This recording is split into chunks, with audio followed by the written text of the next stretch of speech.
2009 оны 10 сарын 27 Хүндэт Баяр цогт таны Америк долларын дансанд 9.2 сая $, орсныг би үүгээр баталж байна. Швейцарын банкны хуулийн дагуу бид өөрийн үйлчлүүлэгчдийн бизнесийн үйл ажиллагааны талаар мэдээлэл авах ёстой. Тиймээс та АНЗ банкнаас шилжүүлсэн 9.2 сая $-ын талаарх мэдээллийг гэрээ хэлцээрийн хуулбар нэхэмжил гэх мэтийг бидэнд өгнө. Танаас авсан мэдээллийн нууцыг бид бүрэн хадгалах болно. Бидэнд итгэж бидэнтэй хамтран ажиллаж байгаад баярлалаа. Танд ямар нэгэн асуулт байвал бидэнтэй холбогдохдоо эргэлзэх хэрэггүй гэд Credit Suisse банк.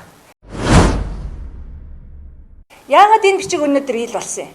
Яагаад гэвэл Швейцар улс өнөөдөр 17 оны 1 сарын 1-ээс офшор бүсийн хар мөнгө буюу цагаан захтнууд мөнгө угаах гэмт хэргийн шинжтэй мөнгийг хадгалахгүй хуулиа одоо нэгнээс эхэлж дагаж мөрдөж эхэлж байна. 17 оны 1 сарын 1-ээс офшор бүсийн хар мөнгө буюу цагаан захтнууд мөнгө угаах гэмт хэргийн шинжтэй мөнгийг хадгалахгүй хуулиа одоо нэгнээс эхэлж дагаж мөрдөж эхэлж байна. Аливаа мэдээлэл нь өөрөө ил тод байна гэдэг энэ одоо хууль руу зарчим руу ороод явж байгаа.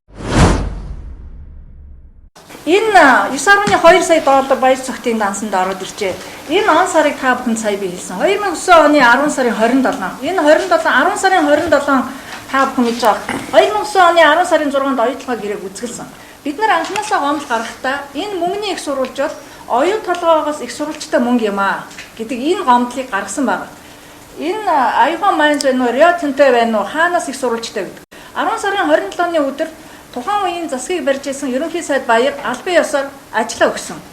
2009 оны 10 сарын 27 Хүндэт Баяр цогт таны Америк долларын дансанд 9.2 сая $, орсныг би үүгээр баталж байна.